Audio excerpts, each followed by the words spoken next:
All right, all right. Let's talk about it. So, one of my friends sent me a clip about the whole Marvin Winans situation. Not to be confused with Marvin Sapp, but same difference about this whole money thing. And Marvin Winans rebuking a lady that didn't follow instructions, giving instructions.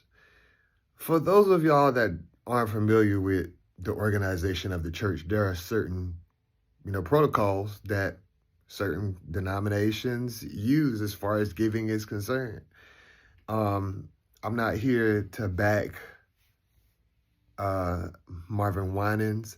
I'm not here to rebuke or push back on him either. But what I will say is this. In this culture of social media, we just really have to be careful about how we engage things that we don't have any context of.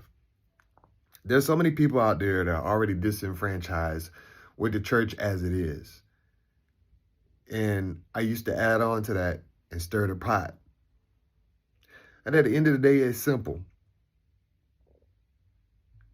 Churches have what they're trying to do.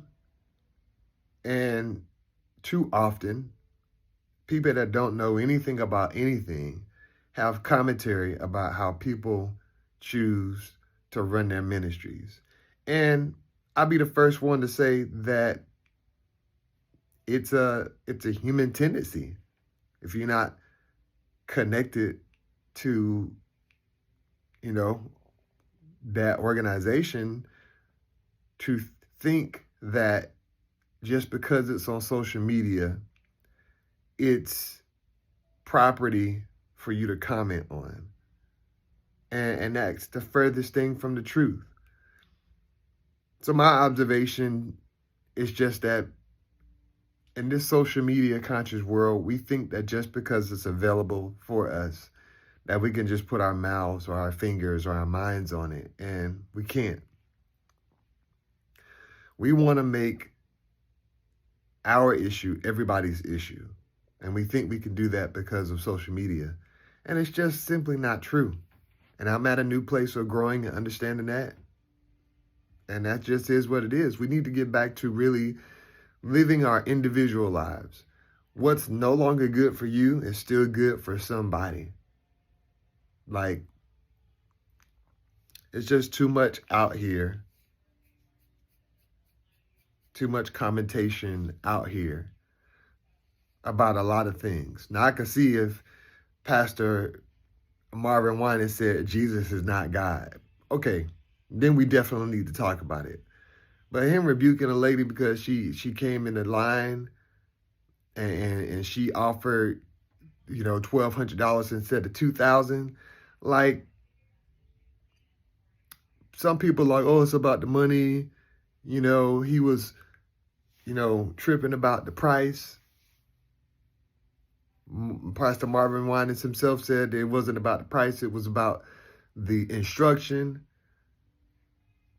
All I'm saying is that there are people that don't care anything about the church that have everything to say about the church and the way that denominations do the things that they do.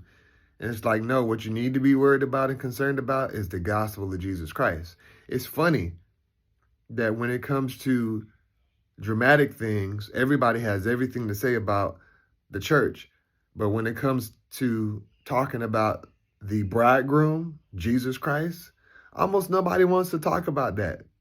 You were literally just a couple of days ago, about a week ago, had this discussion started by NLE Chopper on Kirk Franklin's platform about how he doesn't believe that we should bow to our brothers or to our brother, and saying that Jesus is our brother.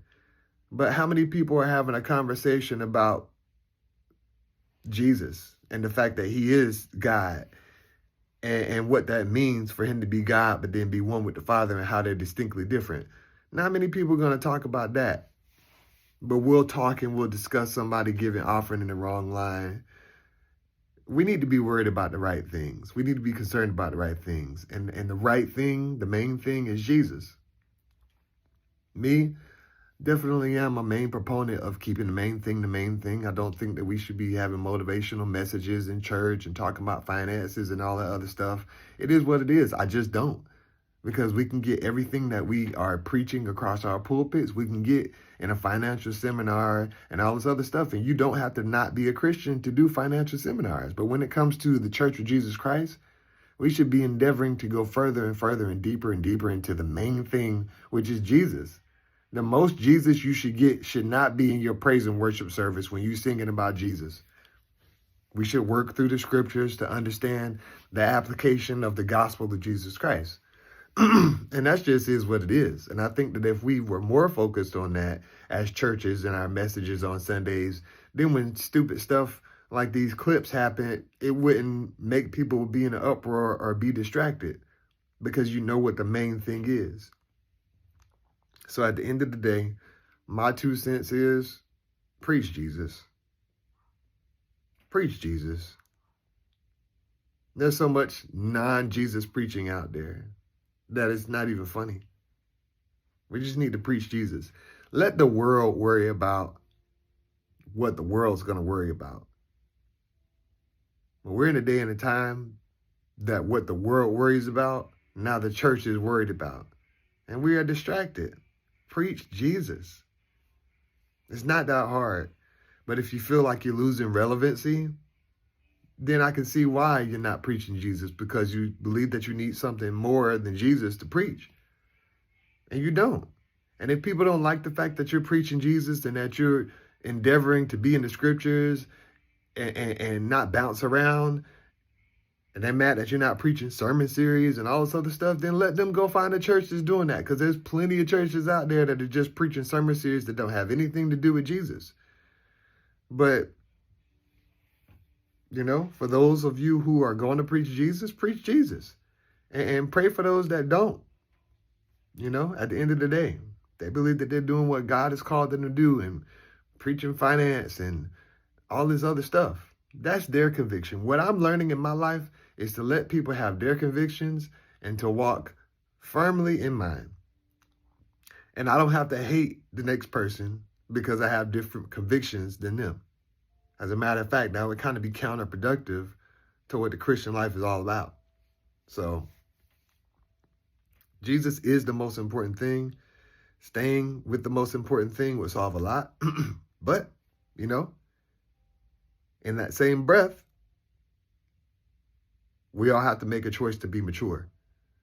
And that's hard. But, you know, Galatians 6:1 says, "He which is spiritual, restore a brother in the spirit of meekness and consider yourself."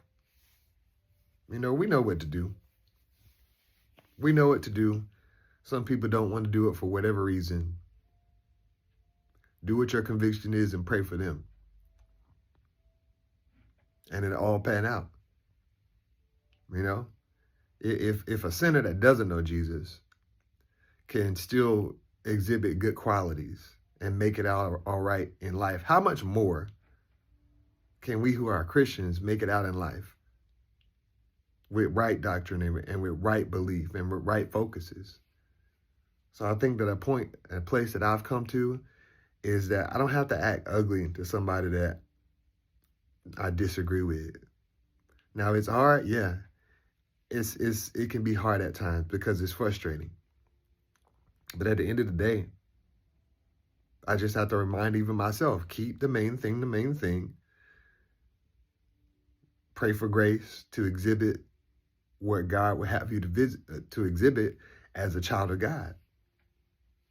But you can't shoot yourself in the foot claiming to be of peace and of love and all this other stuff, and the minute somebody disagrees with you, you're acting and showing different fruit. It just doesn't work like that.